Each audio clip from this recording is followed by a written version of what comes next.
Olá, igreja, graça e paz, que Deus possa estar abençoando o nosso dia, que seja um dia realmente de bastante bênçãos, né? Um dia que a gente possa, mais uma vez, no final deles, olhar para trás e dizer que valeu a pena, principalmente por causa desses tempos que nós temos de ter mais intimidades com o Senhor, né? E nós fomos hoje encarregados de trazer então a reflexão da escola dominical.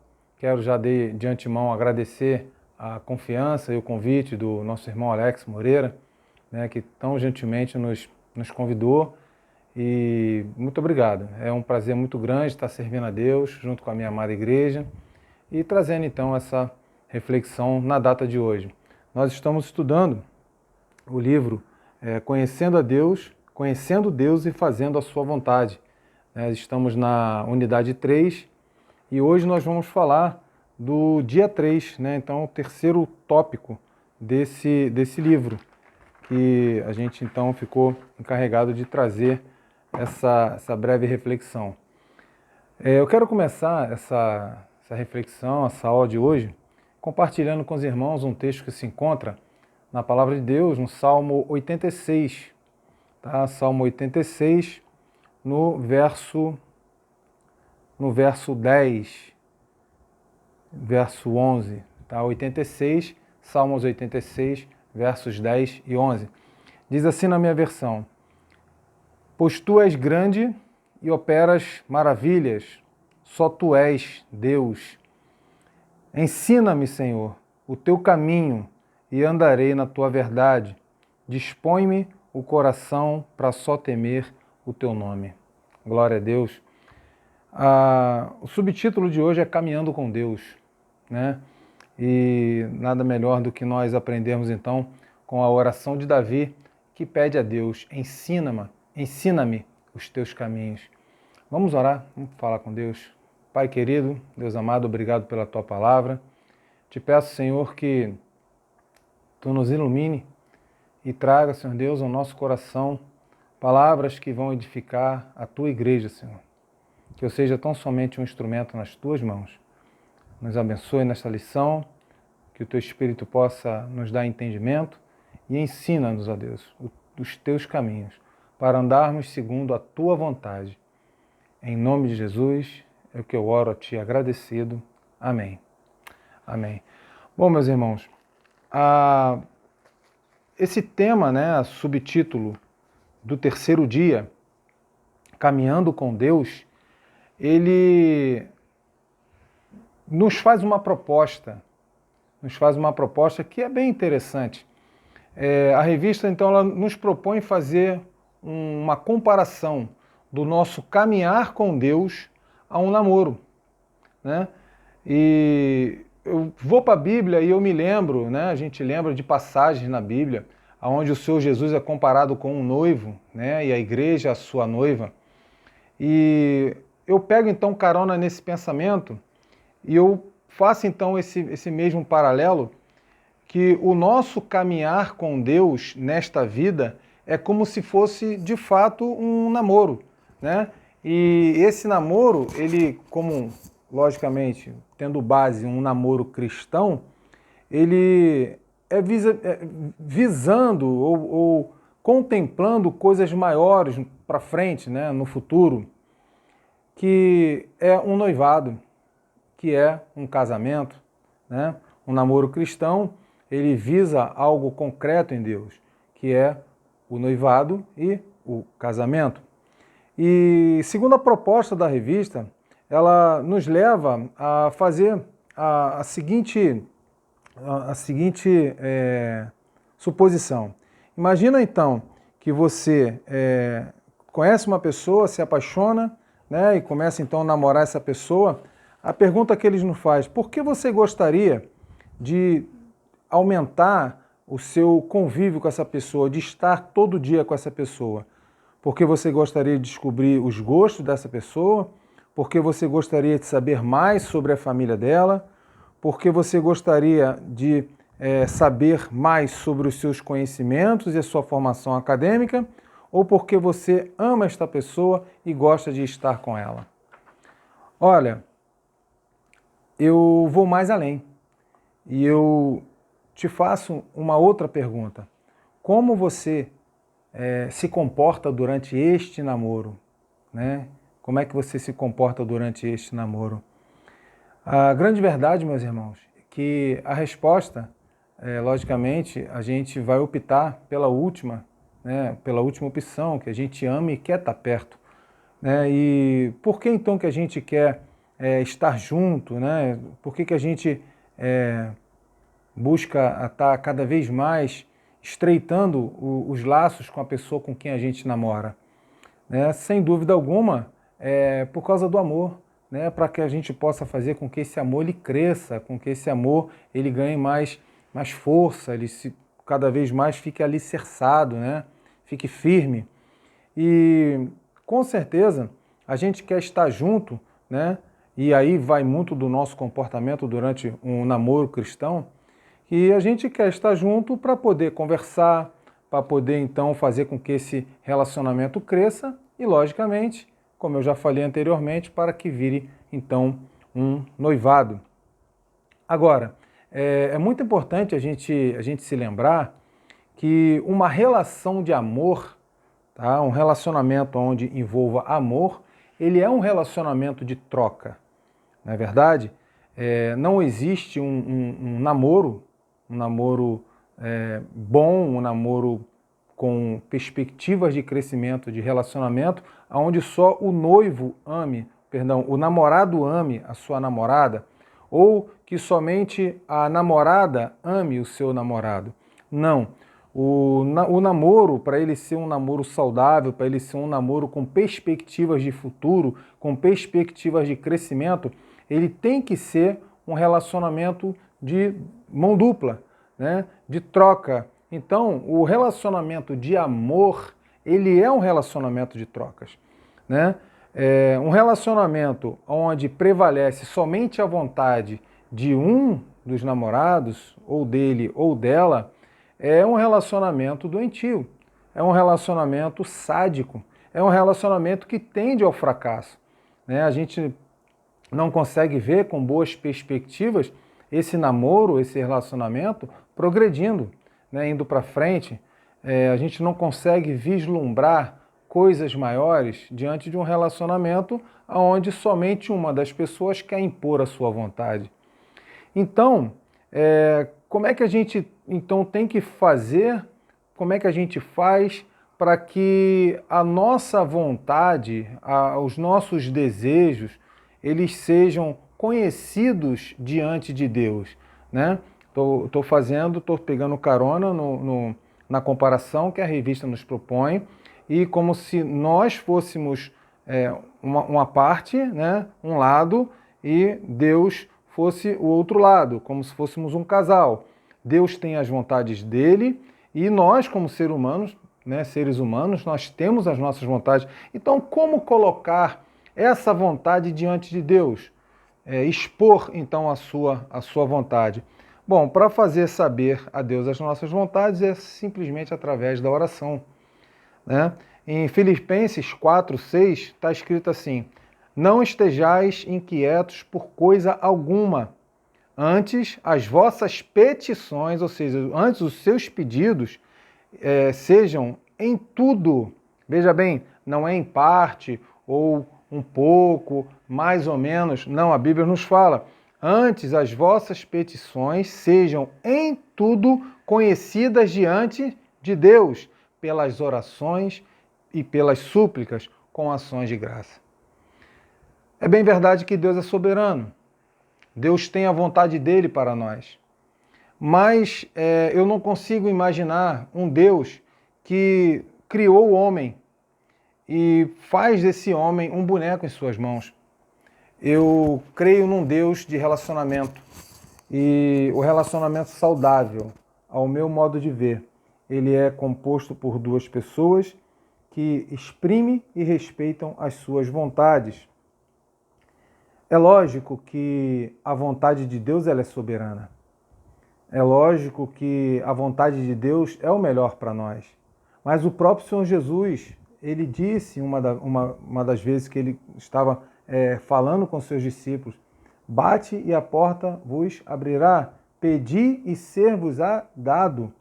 Então a gente pode ir para Deus e pedir. Deus é pessoa. Deus se entristece, Deus se aborrece, Deus fala, Deus ouve. Essas são as características, uma das muitas características que definem um ser como pessoa. Então Deus é pessoa. E como pessoa, Deus quer relacionamento. Então a oração é aquele momento a sós que também nos propõe a revista, de você chegar diante de Deus e falar assim, olha, eu não estou concordando com isso. Deus, olha, eu tive uma ideia, o que o senhor acha? Sabe aquele momento íntimo? Sabe, é você e Deus. O grande problema de algumas comunidades cristãs e de alguns cristãos, de uma certa forma, é colocar Deus num patamar, num nível onde ele não pode ser alcançado. Quando isso não é verdade, Deus é pessoa e busca relacionamento, ele busca contato, ele busca intimidade, sabe? E esse momento que você tem de estar sós com Deus, esse momento que você tem, sabe, de ter um particular com ele, é esse momento que você tem a oportunidade de se abrir para ele. Uma vez um pastor disse que, eu vi assistir uma pregação dele, ele falou que ele estava aconselhando uma pessoa que tinha algumas revoltas muito grandes com Deus. E ele fez um conselho, falou, olha, você faz o seguinte, você compra um ursinho de pelúcia, você escreve num papel Jesus, cola naquele ursinho de pelúcia e toda vez que você estiver revoltado, você vai para o seu quarto, pega aquele ursinho e esmurra ele, sabe? E aí depois você descarrega tudo que você tem vontade de falar, você fala para ele. Sendo que você tem que se lembrar que você está sujeito ao amor daquele Deus, ao amor de Jesus Cristo, né?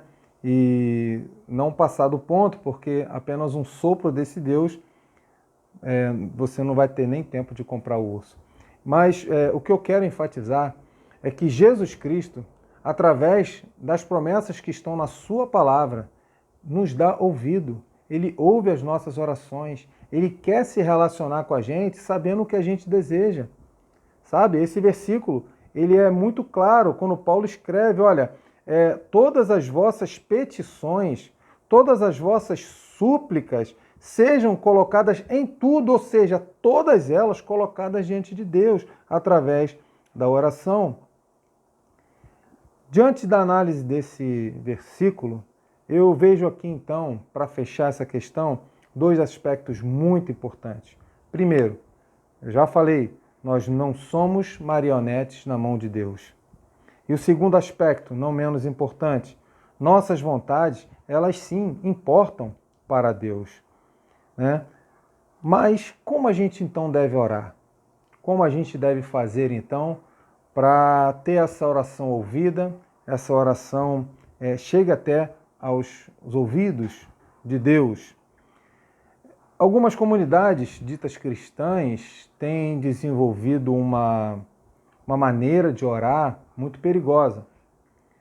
Eles dizem que na oração você tem que determinar, você tem que decretar, você tem que declarar. E eu digo que não, eu digo que não é por aí. Eu creio na oração que se submete à vontade de Deus. Nós temos um exemplo muito grande quando o próprio Senhor Jesus, na oração do Pai Nosso, uma oração modelo, que, portanto, serve de parâmetro para as nossas orações, ele fala, Pai, seja feita a tua vontade, assim na terra como nos céus. O próprio Senhor Jesus Cristo, quando veio ao mundo, ele ainda, há poucos instantes de ser crucificado, ele vai para a oração, ele chega para Deus e fala, olha, eu vou falar com as minhas palavras, ele fala, Pai, se eu pudesse, eu me afastaria, eu não, acho que eu não precisaria passar pelo que eu vou passar para a redenção do homem, eu acho que pode ter um outro jeito, mas, Senhor, meu Pai, seja feita a tua vontade. O próprio Senhor Jesus se submete, então, à vontade de Deus. E essas comunidades que optam pela oração nos termos de decretar, de declarar, de determinar, vão questionar quem ora falando com Deus. seja feita a tua vontade, dizendo que a gente não tem fé. Mas veja bem, eu não consigo, eu tenho dificuldade de entender dessa forma. Eu prefiro entender que a minha fé é gerada pela submissão à vontade de Deus. É chegar para Deus e falar, Senhor, mesmo diante daquilo que eu quero, daquilo que eu imagino ser o melhor, eu tenho certeza que a sua vontade ela é muito melhor que a minha. O seu desejo, ele é soberano. Senhor, se o Senhor puder me ouvir, a minha vontade é essa. Mas se o Senhor, eu tenho certeza que se o Senhor determinar o que for para mim, vai ser o melhor para mim, então, Senhor, seja feita a sua vontade. Quer ver um exemplo na Bíblia, que para mim é um dos maiores, abaixo, né, do próprio Senhor Jesus, que eu acabei de dizer, mas um exemplo vivo, o maior exemplo, então, de submissão, de fé que está na própria Bíblia, é o caso de Maria. Em Lucas, capítulo 1, versículo 26 ao versículo 38, está escrito assim. Deixa eu abrir aqui minha Bíblia rapidamente. Lucas 1, perdão, do 26 ao 38. Diz assim a palavra de Deus: no sexto mês então de gravidez de sua prima Isabel, no sexto mês foi o anjo Gabriel levado da parte de Deus para uma cidade da Galileia, chamada Nazaré. Então o anjo Gabriel foi até essa cidade, né? No verso 27 ele diz que lá ele encontra uma virgem desposada, ou seja, que está noiva, de certo homem da casa de Davi, cujo nome é José. A virgem chama-se Maria. Entretanto, entrando o anjo, onde ela estava, disse: alegra-te, muito favorecida, o Senhor é contigo. Ela, porém, ao ouvir esta palavra, perturbou-se muito e pôs-se a pensar no que significaria aquela saudação. Mas o anjo lhe disse: Maria, não temas, porque achaste graça diante de Deus. Eis que conceberás e darás à luz a um filho, a quem chamarás pelo nome de Jesus. Este será grande e será chamado Filho do Altíssimo. Deus, o Senhor, lhe dará o trono de Davi, seu pai. Este reinará para sempre sobre a casa de Jacó. O seu reinado não terá fim. Então disse Maria ao anjo: como será isso, pois eu não tenho relação com homem algum? Respondeu-lhe o anjo: descerá sobre ti o Espírito Santo e o poder do Altíssimo te envolverá com a sua sombra. Por isso também o ente santo que há de nascer será chamado Filho de Deus. E Isabel, a tua parenta, igualmente concebeu um filho na velhice. Ou seja, ela também está sendo acometida, né, abençoada, é um milagre. Sendo que esta já está no sexto mês para aquela que se dizia ser estéril. Porque para Deus não haverá impossíveis em todas as suas promessas. E aí vem então a grande demonstração de fé que Maria nos dá no verso 38. Então disse Maria: aqui está a serva do Senhor, que se cumpra em mim conforme a sua palavra, em algumas versões, a sua vontade, e o anjo se ausentou dela. Meus irmãos, para mim aqui está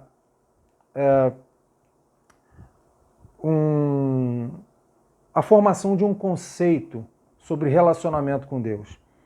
Eu diria que este conceito é formado por 3 aspectos: oração, submissão e fé. Esses 3 conceitos nós encontramos então nessa fala de Maria com o anjo. E ela se submete então à vontade de Deus. Tenta imaginar, naqueles tempos, uma mulher nova, virgem, estava noiva. Como ela seria analisada pela sociedade? Como essa mulher seria julgada até pelo seu próprio noivo, que ainda teria que acreditar, né, na história que ela iria contar. Mas Deus é tão perfeito que o anjo então aparece também a José. Mas e o restante da população? Como encarar a sua família? Como encarar os seus amigos? Como ela seria julgada? Maria não tem medo. Maria tem certeza que é um anjo trazendo um recado de Deus para ela. E ela fala: olha, seja feita a sua vontade, Senhor. Seja feita conforme a vontade de Deus. Eu estou aqui então para me submeter à vontade do Senhor. Então o anjo se ausentou, né, se retirou da presença de Maria. Olha, esse para mim é o maior exemplo de fé. O maior exemplo de fé, de submissão e de relacionamento íntimo com Deus, porque só mesmo quem tem o seu coração firme no Senhor para aceitar essa missão, né, de uma forma como ela foi colocada. Então, meus irmãos, a relação com Deus nos leva ao desejo de caminhar com Deus, né? Você já reparou que quando a gente anda muito com uma pessoa, a gente passa então a adquirir hábitos e até mesmo o jeito daquela pessoa, né? Vamos fazer um exemplo. Quantas vezes a gente conhece alguém que muda de cidade, né? A gente está acostumado com aquela pessoa, então aquela pessoa ela muda de cidade, ela vai para outro lugar e ela acaba adquirindo o sotaque, muitas das vezes ela acaba adquirindo a forma de falar, ela acaba adquirindo outros hábitos culturais. O ser humano ele é produto do meio do qual ele se relaciona. E Deus, ele é pessoa, como eu já falei. Então, quando a gente começa a se relacionar de uma forma mais estreita com Deus, é natural que a gente vá, então, adquirindo características mais marcantes de um servo de Deus. Né? Nós somos chamados cristãos porque o termo cristão é pequenos cristos, né? E quando a gente relaciona de uma forma mais íntima com Deus, com Cristo, é natural que a gente vá adquirindo o mesmo desejo e tentar andar igual Cristo andou. Né? Quando a gente se entrega então a esse relacionamento de amor a Deus, né, e sente vontade de andar com Ele, de fazer a sua vontade, essas coisas vão acontecendo de uma forma muito natural. Agora eu quero deixar aqui uma observação, já estou caminhando para o final, mas eu quero deixar aqui então uma observação. Nós não devemos buscar andar com Deus ou fazer a sua vontade de maneira que venhamos a obter algo em troca desse relacionamento. Veja bem, eu vou explicar melhor. Nós não podemos nos achegar a Deus pensando em somente obter de Deus algum favor. Você não pode anunciar Jesus Cristo para alguém, olha, você tem que aceitar Jesus porque ele pode te salvar, ele pode te levar para o céu ao invés de você ir para o inferno. Isso é muito simplório, sabe? Você se achegar a Deus, outras raízes, outras linhas de religião, tenta se achegar a Deus através de obras, pensando que vão obter uma evolução, que vão obter até mesmo salvação. Algumas linhas até ditas cristãs, elas navegam por esse meio e tentam se relacionar com Deus no pensamento de uma obtenção de privilégios, de bênçãos, de milagres. E eu digo para você com toda certeza, querido, com toda convicção, fazer de Deus este instrumento de obtenção de milagres é colocar Deus no nível de um ídolo. É idolatria. E Deus, ele se aborrece com a idolatria. Nós temos que entender que o plano salvífico de Deus, ele é perfeito, ele é agradável. Deus se relaciona com a gente através do amor. Deus não manda sobre nós um jugo pesado para que nós pensamos em ir até Ele através simplesmente do medo. Sabe? Quando a gente entende o plano de salvação, o amor que foi capaz de fazer Jesus encarnar, viver como um homem e se submeter à morte de cruz, ser cuspido, ser pisado, que amor é esse? A gente tem que se chegar a Deus, aceitar o senhorio de Jesus, não por medo, mas por reconhecer esse tão grande amor, sabe? Deus, ele é um fim em si mesmo. Deus não precisa de mim para o plano salvífico dele. Deus não precisa de nenhum de nós para ele demonstrar que ele é Deus. Ele é Deus. Se ele fizer alguma coisa por mim e se ele achar que eu mereço, amém. Se ele não fizer, ele vai continuar sendo Deus. Ele não vai ser mais Deus porque eu faço qualquer tipo de trabalho para o reino dele. Ele não vai deixar de ser Deus se eu cruzar meus braços e falar não quero participar de nada. Ele continua sendo Deus. Então, eu acredito que é só compreendendo esse amor que foi capaz de se dar por nós é que nós vamos nos relacionar de uma forma completa e verdadeira com esse Deus. Então, compreendendo o amor de Deus e amando-o incondicionalmente, isso gera em nós o desejo, então, de fazer a sua vontade. E aí eu caí diante de uma determinada situação. E eu vou falar de mim, vou falar da minha experiência. Eu tenho certeza que cada um de nós temos um chamado pelo Senhor. E eu vou falar do chamado que Deus tem feito para mim, como seu servo, como um homem que tem procurado se disponibilizar para o reino de Deus. Essa relação, amor de Deus e fazer a sua vontade, como é que fica? Como a gente então pode procurar analisar, fazer uma análise da forma de aplicar isso na nossa vida?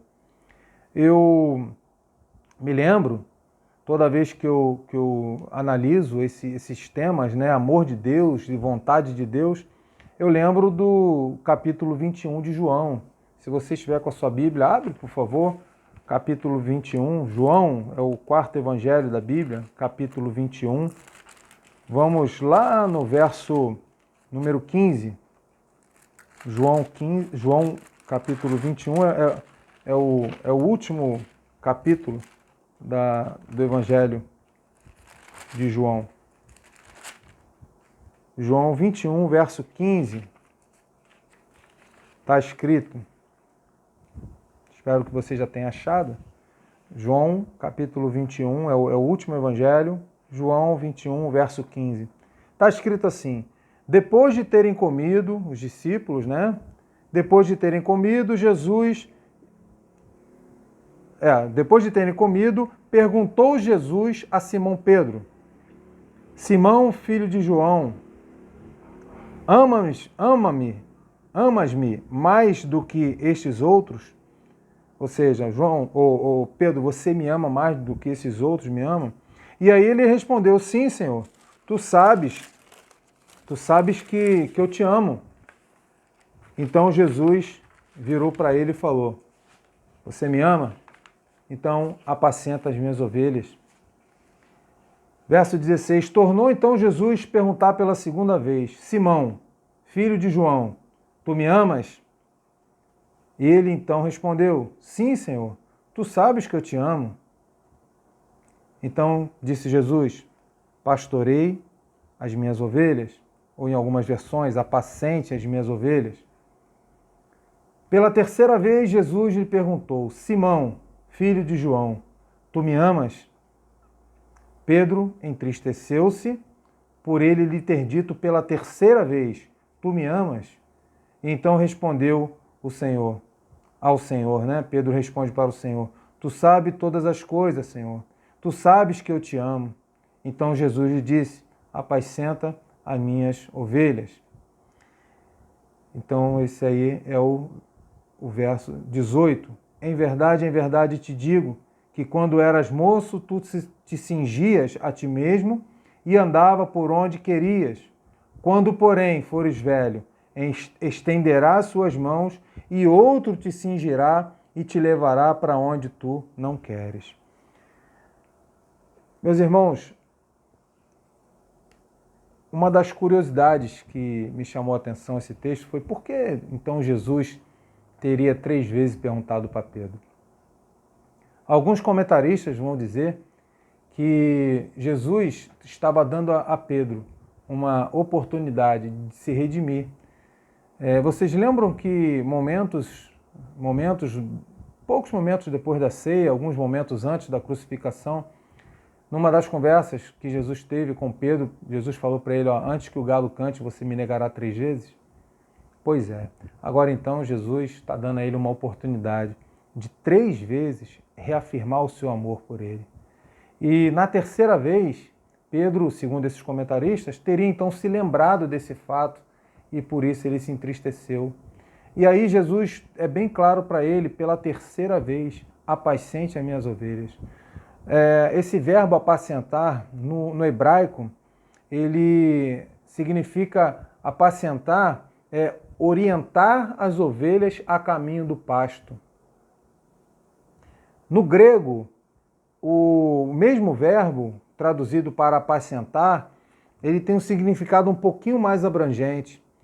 Esse significado também de orientar as suas ovelhas a caminho do pasto, mas também ele vem com algo a mais, que além de orientar a caminho do pasto, cuidar, tomar conta, zelar. Então, Jesus estaria dizendo para ele, olha, e segundo essas variações, na primeira vez, é como se fosse mesmo Jesus falando para ele, olha, oriente as minhas ovelhas a caminho do bom pasto. E na segunda vez, olha, cuide das minhas ovelhas. E na terceira vez, então, zele por elas, ou seja, dê a elas sustento. E aí Jesus fecha, então, esse ensinamento, dando aqui para mim uma coisa que é fundamental, quando ele diz para Pedro, olha, quando você é menino, ou seja, quando você tem pouco conhecimento, quando você tem pouca experiência, você faz as coisas que você quer fazer, você veste a roupa que você quer vestir, você vai por onde você quiser ir. Agora, quando você já estiver mais velho, ou seja, na sua maturidade, e aí eu trago isso para a maturidade cristã, sabe, o relacionamento de verdade com Deus. Então, na sua maturidade, estaria dizendo Jesus, você não mais vai fazer do jeito que você quer, mas você vai levantar as mãos, vai erguer as suas mãos, e alguém vai te cingir e vai te levar por lugares que você não quer. Eu quero trazer isso para a nossa vida espiritual e para o nosso servir. O Igreja na Rua e o projeto FTVK, o projeto de jiu-jitsu que Deus tem me dado a graça e a honra de dirigir, são projetos são trabalhos que visam cuidar de pessoas. Eu já falei isso algumas vezes na igreja e eu sempre vou estar falando, vou estar pedindo, orem por esse projeto do jiu-jitsu, onde eu tenho a oportunidade de me relacionar com famílias de pessoas que não são da nossa igreja e ter conhecimento de coisas que realmente parte do nosso coração. E a gente, pela misericórdia do Senhor, a gente tem sido canal de bênção ali, sabe? Eu recebo testemunho de mães que chegam até mim e falam, olha, meu filho não queria mais saber de igreja, graças a Deus hoje meu filho serve a Deus. Não interessa a denominação, sabe? O projeto ETVK, que quer dizer Evangelismo Também Veste Kimono, ele é um projeto visando o reino de Deus. Você consegue me entender? E o projeto, o ministério Igreja na Rua, ele nasceu desse desejo de fazer a vontade de Deus, sabe? E me lembrando daquele verso que, se não me engano, acho que foi o apóstolo Paulo, né, que diz que a verdadeira religião, é o Senhor Jesus, né? Perdão, o Senhor Jesus disse que a verdadeira religião é socorrer a viúva e os órfãos. Sabe, o Igreja na Rua, ele nasceu desse desejo de fazer a vontade de Deus. Sabe, quando um dia eu me deparei com essa pergunta de Deus para a minha vida, você me ama? E aí eu pensei, caramba, como eu posso fazer para demonstrar esse amor? Porque dizer que ama é fácil, né? Mas então surgiu o desejo no coração de estar fazendo o trabalho da Igreja na Rua. Veja bem, eu falei no começo dessa explanação, eu tenho certeza que Deus tem um chamado para você. Eu não sei em que área, em que linha de trabalho Deus tem te chamado para fazer a vontade dele, mas Deus tem. Deus não chama ninguém para ser boneco de banco.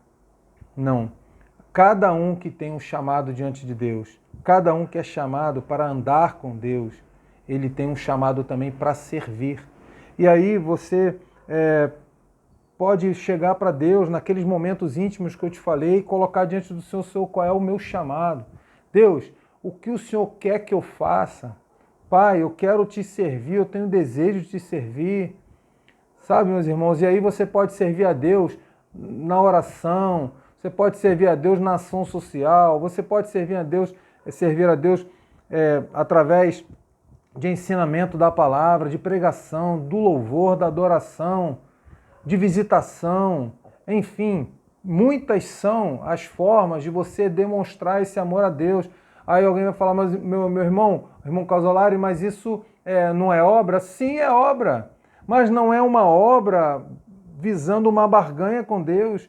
É a obra que Deus coloca no seu coração para fazer como gratidão, porque afinal de contas você já foi alcançado pela graça, sabe? E porque nós fomos alcançados por essa graça, é que nós sentimos o desejo de que outras pessoas também sejam.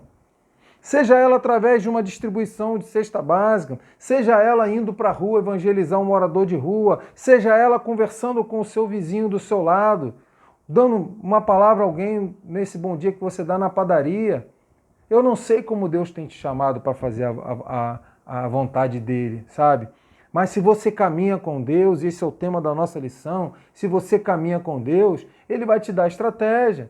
Sabe, se você estiver caminhando com Deus, seja no seu trabalho, seja na sua escola, seja na condução, se você estiver caminhando, entronizado, sabe, com Deus, Deus vai te mostrar a estratégia, Deus vai te mostrar, olha, fala de mim para esse aí, ó. E Deus vai te dar palavras, e Deus vai te dar condição de você servir a Ele e trazer esse evangelho a pessoas que necessitam. Isso é andar com Deus, sabe? Então, que nós possamos, mesmo em meio a essa pandemia, buscar